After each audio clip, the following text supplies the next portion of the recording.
आज के डेट में दोस्त, कर्ज एक ऐसी बीमारी है ना जिसे मैं तो महामारी बोलता हूं। शायद ही कोई व्यक्ति है जो इस बीमारी के छुआछूत से बचा हुआ है। इस तरीके से स्प्रेडेड है ये। जो नहीं लिया अभी तक कर्ज, वो बच्चे भी आज के डेट में यही सोचते हैं कि कर्ज लेकर के ये कर लूं, कर्ज लेके वो कर लूं, आईफोन खरीद लूं, टेलीविजन खरीद लूं। 90% गृहस्थी की चीजें यंगस्टर्स भी EMI पे लेते चले जा रहे हैं। परिणाम ये होता है कि शुरुआत में तो ये बड़ा ही प्यारा लगता है, अच्छा लगता है। टाइम के साथ ये एक दलदल सरीखा हो जाता है। लेटली उन्हें ये रियलाइज होता है कि आप कर्ज के जाल में फंस चुके हैं। ये एक जबरदस्त ट्रैप है जहां शायद आपकी पूरी मेहनत बैंक लोन्स को चुकाने में, EMI को चुकाने में चली जा रही है। इसी स्थिति को अगर पलट के देखा जाए तो एक तरफ तो वो व्यक्ति हैं जो ऋण के बोझ तले दब चुके हैं, आत्महत्या वाली नौबत आन खड़ी हुई है। दूसरी तरफ वो व्यक्ति हैं जो कर्ज लेने के लिए लालायित हैं और कर्ज नहीं मिल पा रही है। चाहे व्यापार को बढ़ाना हो, चाहे कोई होम लोन लेनी हो, कोई कार लोन लेनी हो, एलिजिबिलिटी नहीं है। ये सब कैसे होता है? कभी सोचा है इस पे क्या? अगर नहीं सोचा तो ये एक विशेष एपिसोड आप वृषभ राशि के पृथ्वी तत्व के व्यक्तियों के लिए है, जिसमें हम कर्ज के कारक ज्योतिषीय प्रभाव की बात तो करेंगे ही, संग ही कर्ज मुक्ति के 5 आसान उपायों की भी बात करेंगे। और अगर वास्तव में आप कर्ज तले दब रहे हैं, सफोकेट कर रहे हैं, तो आज इस वीडियो को देखने के बाद संभवतया विथ टाइम, ओवरनाइट नहीं, आप इस परेशानी से परमानेंटली मुक्त हो जाएंगे। नमस्कार मित्रों, मैं आचार्य देवेश कुमार ठाकुर आपको आपके अपने चैनल एस्ट्रोलॉजी स्टार्स में फिर से एक बार स्वागत करता हूं। तो मित्र, आज मैं बात करने वाला हूं वृषभ राशि ऋण चुकाने के 5 सबसे आसान तरीके जो आपको पता होने चाहिए के बारे में, जिसमें मैं आपके इष्टदेव से लेकर के आपके रत्न, यंत्र, रुद्राक्ष, मंत्र, हर चीज से कहीं ना कहीं आपको सॉल्यूशन देने की कोशिश करूंगा और इस कर्ज मुक्ति के उपाय से आपके कर्ज को परमानेंटली खत्म करूंगा। तो आगे बढ़ते हैं दोस्त। अब मित्र, वृषभ राशि या टॉरस ज़ोडिएक साइन के मनोवैज्ञानिक एस्पेक्ट्स के हिसाब से अगर देखा जाए तो सही तरीके से समझें कि आपके लॉर्ड शुक्रदेव, जो वास्तव में दिखावा और संचय की प्रवृत्ति रखते हैं, और ऐसे में जो वास्तव में अपनी जीवन शैली को बनाए रखने के लिए या दिखावा के चक्कर में, संपत्ति अर्जन करने के चक्कर में अपनी क्षमता से अधिक कर्ज ले लेते हैं और उसके बाद प्रायः उसमें पिसते चले जाते हैं। एक ट्रैप की तरह फंसे रहते हैं, परेशान रहते हैं और टेंशन में रहते हैं। आपकी जिद्दी प्रकृति आपको हार मानने नहीं देती और टेंशन लगातार रोटेट करता चला जाता है आपकी जिंदगी में। वो सुना है ना, रही मन देख बरेन को लघु न दीजिए डारी, जहां काम आवे सुई कहां करे तलवारी। कहने का मतलब है दोस्त कि छोटी छोटी चीजों से बड़ी चीजें बनाई जा सकती हैं। जहां छोटी चीजों की यूटिलिटी बहुत हाई है, आप अगर बड़प्पन के चक्कर में फंस गए, बड़ी चीजों के बड़े अचीवमेंट के चक्कर में फंस गए और कर्ज उतारने के लिए किसी बड़े चमत्कार का इंतजार करने लगे, तो जिंदगी निकल जाएगी भाई मेरे। कोशिश करें छोटी छोटी EMIs में, छोटे छोटे चंक में पैसे जमा कर करके निकालते चले जाएं कर्ज को। कर्ज उतारने के कई सारे फाइनेंशियल टेक्निक्स हैं, टूल्स हैं। आपने होशियारी से उनको कैप्चर करना है। अगर शॉर्टकट में बोलूं तो ये ख्याल रखना है कि जो परचेज है उसको लिमिट करने की जरूरत है। खर्चों के लिए बजट बनाएं। EMI जो दे रहे हैं उसमें कुछ है कि EMI बढ़ा के देने की कोशिश करें। ये सब चीजें तब नहीं हो पाएंगी अगर आपके पास में कोई सेकेंडरी इनकम नहीं है। वास्तव में कर्ज से वही लोग दबते हैं जिनके पास में कर्ज से अधिक की आमदनी नहीं होती, बहुधा कम की आमदनी होती है और कर्ज और EMI ज्यादा बड़े होते हैं। ऐसी स्थिति में आपने अपने आमदनी को बढ़ाने के प्रयास करने पड़ेंगे। मैं 1 by 1 उन सारे ग्रहों की सिचुएशंस को हाईलाइट करता हूं जो आप वृषभ राशि वालों पे 100% एप्लीकेबल है, जिस कारण से आप कर्ज में फंसते हैं। तो अगर इस बोर्ड को ध्यान से देखें आप वृषभ राशि वालों, तो आपके यानी कि वृषभ लग्न या वृषभ राशि दोनों ही के केस में जो आपके अधिपति हैं वो शुक्रदेव हैं, और ये शुक्रदेव आपके लग्नेश या राशेश दोनों ही हैं, संग ही आपके छठे भाव के लॉर्ड भी हैं। तुला राशि के मालिक भी शुक्र ही होते हैं। ऐसे में यही शुक्रदेव कर्ज दिलाने के, कर्ज ले लेने के लिए फोर्स करने वाले ग्रह भी हैं। अगर शुक्र अच्छे नहीं हैं आपकी कुंडली में, तो आप मजबूर होके लैविशनेस के ऊपर, जिंदगी की दैनिक दिनचर्या को पूरा करने के लिए, कंपटीशन को थ्रेट देने के लिए, कई दफे होता है ना सोसाइटी में, अरे पड़ोसी ने तो ये ले लिया, मैं कैसे नहीं लूंगा, मैं कैसे नहीं लूंगी, इस तरह की सोच आ जाती है। इन चीजों को यही दिलाते हैं शुक्रदेव। तत्पश्चात जो दूसरा इंपॉर्टेंट प्लैनेट है कर्ज से निजात दिलाने के लिए या कर्ज में डुबो देने के लिए, वो है बुधदेव। वास्तव में ये आपके धनेश हैं, पंचमेश हैं, अति सुभग्रह हैं, लेकिन अगर ये खराब होते हैं तो आपकी कैलकुलेशन खराब हो जाती है, आपकी मैथमेटिक्स खराब हो जाती, आपकी गणना और स्पेकुलेशंस गलत हो जाती हैं। ऐसे में आपने प्लान किया एक्स और प्लान उतर गई वाई, और पता चला कि आप टोटली लॉस में चले गए, टोटली गलत इन्वेस्ट कर दिया आपने, और कर्जा बड़ा हो जाता है। तदोपरांत जो तीसरा इंपॉर्टेंट प्लैनेट है वो है अष्टम भाव के लॉर्ड अष्टमेश गुरुदेव।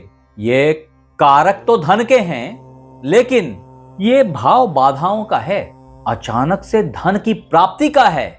लेकिन अगर ये खराब है तो अचानक से धन की प्राप्ति नहीं देगा आपको, और आप धन से सफर कर जाएंगे। ऐसे में कर्ज बढ़ता चला जाएगा, कर्ज एक ट्रैप हो जाएगा आपके लिए, ऋण एक फांस बन जाएगी, ऋण का मोचन नहीं हो पाएगा। वास्तव में यहां पे अष्टम भाव के खराब होने से लोग गुप्त तरीके से या गलत चीजों में पैसा डाल के धन का नुकसान कर देते हैं। ऐसे लोग जुआ में, नशा में, इन सब चीजों में धन की बर्बादी करते, अल्टीमेटली ऋण लेकर के उसकी पूर्ति करनी पड़ती है, और फिर एक ऋण के चक्कर में दूसरा ऋण, ऐसे जिंदगी घिसट जाती है। तत्पश्चात जो आखिरी के पांचवें ग्रह हैं या पांचवा घर है, वो आपका द्वादश भाव है, और उसके लॉर्ड मंगल देव हैं। ये आक्रामकता में आपके खर्च करा देते हैं। कई दफा झगड़ा, परेशानी, झंझट, केस, मुकदमा, हॉस्पिटलाइजेशन, इन सब चीजों में आपका नुकसान होता, आपको कर्ज लेने पे विवश होना पड़ता है वृषभ राशि वालों। इतना ही नहीं है मित्र, कर्ज में फंस जाना या कर्ज से मुक्त हो जाने, दोनों ही सिचुएशन के लिए नक्षत्रों का भी बड़ा रोल होता है वृषभ राशि वालों के लिए, जिसमें खास 3 नक्षत्र हैं। वो हैं कृतिका, रोहिणी और मृगशिरा। ये 3 नक्षत्र में सबसे पहली नक्षत्र जो कृतिका है, वो अग्नि के समान कर्ज को और पुश करती है। अगर आपने इस नक्षत्र में कर्ज लिया तो कर्ज बढ़ता ही जाता है। वहीं रोहिणी नक्षत्र जो है, वो आपके लग्जरियस लाइफ को एडॉप्ट करने के लिए आपको फोर्स करती है कर्ज लेने के लिए। अगर आपने इसमें कर्ज लिया तो आप बहुधा इस कर्ज को चुकाते तो हैं, लेकिन ये एक के बाद एक लग्जरी के लिए कर्ज लेते ही जाते हैं, ऐसा दिखता है। फिर भी ये कर्ज समहाउ चुक जाती है, क्योंकि लाइफ स्टाइल के लिए ली जाती है, लग्जरी के लिए ली जाती है। लेकिन अगर मृगशिरा में कर्ज लिया तो एक के बाद दूसरा कर्ज, दूसरे के बाद तीसरा कर्ज, तीसरे कर्ज को ढकने के लिए चौथा कर्ज, इस तरीके से कर्ज पे कर्ज लेते चले जाते हैं और कर्ज के जाल में दब जाते हैं। यहां संभल के चलने की जरूरत होगी आप। अब मित्र, कर्ज खत्म करने के सबसे अचूक उपायों में से अगर पहला सबसे सटीक उपाय की बात की जाए तो वो है आपके लिए लक्ष्मी गणेश का इकट्ठे ही पूजा करना। ये वृषभ राशि वालों के लिए एक अचूक दवा है, रेमेडी है ऋण मुक्ति के लिए।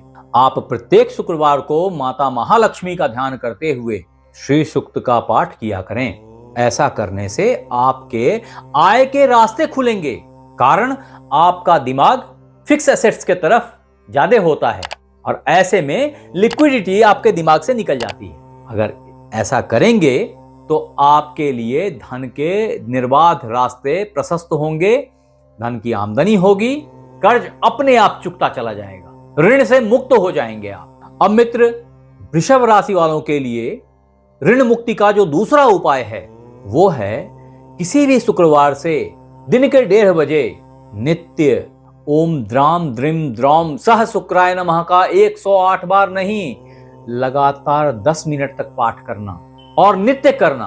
अगर आपने ऐसा किया तो भी आप ग्रेजुअली, मैं फिर याद दिलाता हूं, ये मत सोचिएगा कि 1 महीने में 2 महीने में ऋण गायब हो जाएगा। ऐसा नहीं होगा, टाइम के साथ होगा और ऋण ग्रेजुअली खत्म होता चला जाएगा। अब मित्र, टॉरस ज़ोडिएक साइन वालों के लिए कर्ज उतारने के उपायों में जो तीसरा महत्वपूर्ण उपाय है वो है कुबेर यंत्र की स्थापना करना आपके घर के उत्तर पूर्व दिशा में, अन्यथा ऑफिस के पूजा स्थान पे।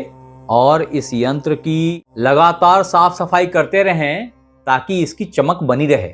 ऐसा करने से भी आप यथाशीघ्र ऋण मुक्त हो जाएंगे। तत्पश्चात कर्ज मुक्ति के 5 अचूक उपायों में अगर लाल किताब से उपायों की बात की जाए तो उनमें पहला है कि गले में सफेद धागे में चांदी का चौकोर टुकड़ा धारण करें। ऋण मुक्ति के उपायों में जो लाल किताब के टोटकों से दूसरा उपाय है वो है कि 9 साल से कम उम्र की कन्याओं को मिश्री दें। ऐसा आप किसी शुक्रवार को करेंगे तो उसका प्रभाव अति लाभकारी होगा।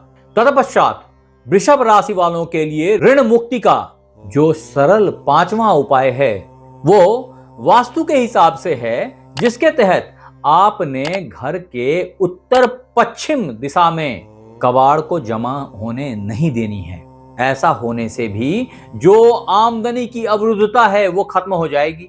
तत्पश्चात मित्र, वृषभ राशि ऋण चुकाने के 5 सबसे आसान तरीकों में अगर अगले उपाय की बात की जाए तो उनमें जो छठा उपाय है वो है 6 मुखी रुद्राक्ष धारण करना। इससे आपके शुक्रदेव मजबूत होंगे और आपके पास धन प्राप्ति के विभिन्न द्वार खुल जाएंगे। तत्पश्चात वृषभ राशि कर्ज मुक्ति के उपाय के तहत जो 7वां उपाय है आपके लिए वो है एक अच्छा ब्राजीलियन एमराल्ड धारण करना। इस कानी अंगुली में संग ही आप एक अच्छा डायमंड भी अपने रिंग फिंगर में धारण कर सकते हैं। ये दोनों ही रत्न आपके लिए धनदायक, समृद्धिदायक, ऋणहर्ता हैं और कष्टहर्ता हैं। वृषभ राशि के जातकों, आपकी सहनशीलता ही आपकी शक्ति है। ऐसे में धैर्य ना खोएं। अगर आपने अपने इस गुण को पहचान लिया और धैर्य को बनाए रखा तो बहुत जल्द आप ऋण मुक्त हो जाएंगे, कर्ज मुक्त हो जाएंगे और आनंद को प्राप्त करेंगे। हाँ, ये इंपॉर्टेंट है कि आपके जन्म पत्रिका में जो 4 ग्रह हमने बताए हैं, शुक्र, बुध, गुरु और मंगल, ये 4 ग्रह कहां बैठे हैं एक बार चेक करें और यहां लिखें। अगर मेरे पास में थोड़ा वक्त रहा तो मैं शायद कुछ हाईलाइट कर पाऊं। आप हमें ये जरूर बताएं कि ये एपिसोड आपको कैसा लगा, और अगर अच्छा लगा तो इसे लाइक करें, सब्सक्राइब करें, शेयर करें, बेल बटन को दबा के रखें ताकि मेरी हर नई वीडियो इंस्टेंटली आप तक पहुंच जाए। और अगर आप ये वीडियो फेसबुक पे देख रहे हैं तो फॉलो कर लें। आप हमारे साथ बने रहे, इसके लिए बहुत बहुत धन्यवाद। आपसे फिर मिलते हैं अगले एपिसोड में, तब तक अपना ख्याल रखें। धन्यवाद।